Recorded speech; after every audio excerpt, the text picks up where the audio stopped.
what we're going to study in our lecture today. The name of the seventh church is Laodicea. It is a compound in Greek which means judging the people.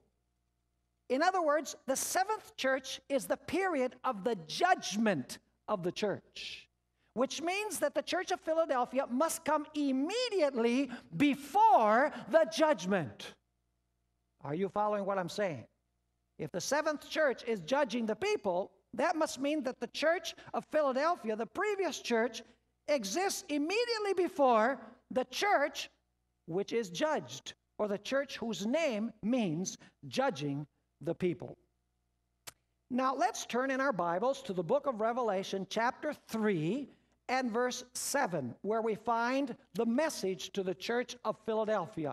Revelation chapter 3 and verse 7. And we're going to do a preliminary reading of this passage, and we're going to stop after reading each one of the verses, and I'm going to make some remarks or comments as we go along. Revelation chapter 3 and verse 7. It says this, "And to the angel of the church in Philadelphia write, These things says he who is holy, he who is true, he who has the key of David." Now the question is, who has the key of David? Well, actually, if you read the messages to the churches, the one who has the key of David is Jesus. And so it says, he who has the key of David. Now, you notice a mention of a key. Now, what does that key open? We're not told in verse 7 yet. Notice what it continues saying. He who opens and no one shuts, and shuts and no one opens. You'll notice that the key is going to open something. And it's going to open one thing and it's going to shut another. And nobody can open what has been shut, and no one can shut what has been opened. Now, we have the mention of the key and opening and closing, but we're not told exactly what the key opens. But now let's go to verse 8. Verse 8. It says here, "I know your works. See, I have set before you a" what? An open door. Oh, now we know what the key opens. The key opens a what? The key opens a door, according to this. So we know that a door is opened with the key. But the question is, to where does that door lead once the door is opened? That is not directly addressed here in Revelation chapter 3 and verse 8, but we're going to come to it later. So a door is opened with the key, but we're not told where that door leads to. Obviously, it leads into a building someplace. Now, notice once again, "I know your works," verse 8, I have set before you an open door, and no one can" what? "Can shut it. For you have a little strength, have kept my word, and have not denied my name."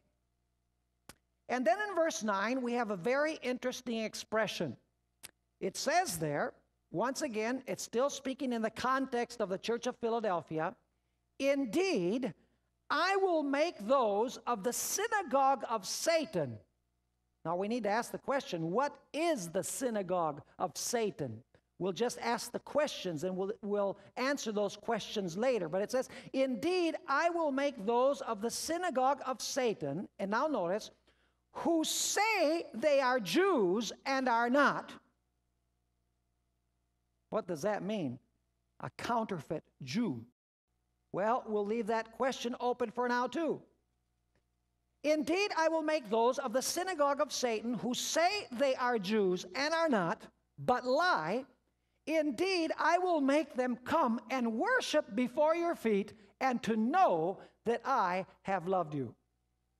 And so, reviewing what we have in the context of the church of Philadelphia, you have the key of David. The key of David opens a door.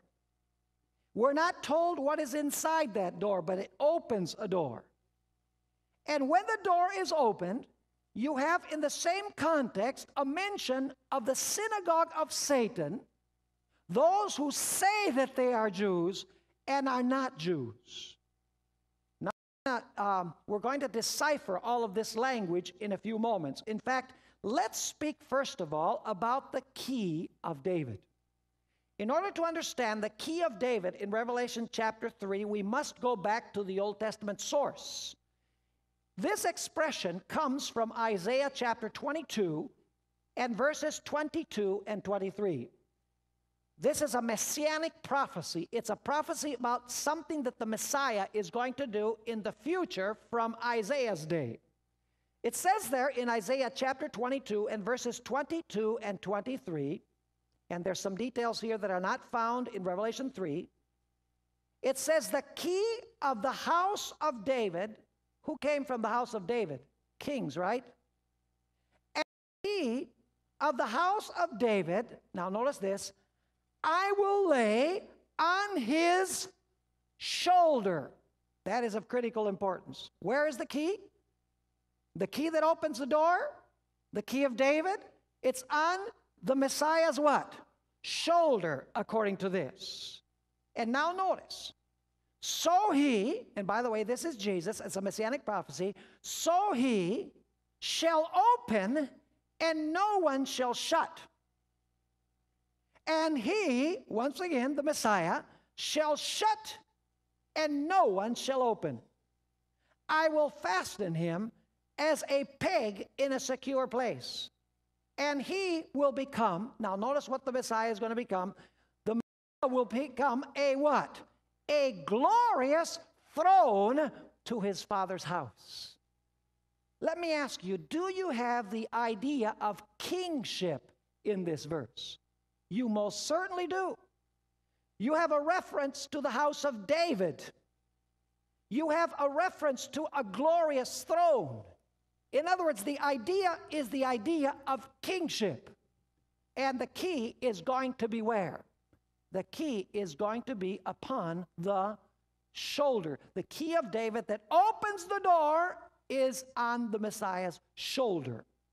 Now go with me to Isaiah chapter 9 and verse 6. Isaiah chapter 9 and verse 6. We find a very interesting reference here also to the shoulder. It says there in Isaiah 9:6, and then we'll read verse 7 because it has some very important points.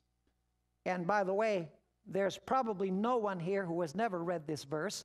It's a messianic prophecy referring to Jesus Christ. We're told here, for unto us a child is born, unto us a son is given. And now notice this, and the government will be upon his shoulder. What does it mean to have the key on the shoulder? It means to have what? The government. So what does the key do? The key opens the door which allows him to get his what? His government. Remember the idea of kingship that we found in Isaiah 22 verses 22 and 23? Now let's continue reading.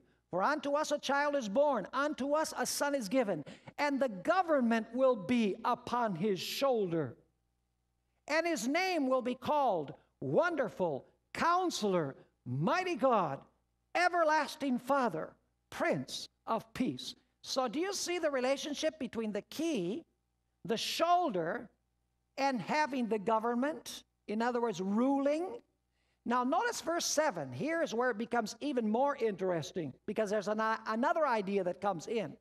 It says here, speaking about the same individual, his government will increase. He will sit on the what?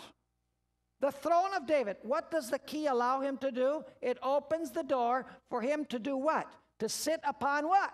To sit upon the throne of David to do what? To rule. Notice, it says once again, of the increase of his government and peace, there will be no end.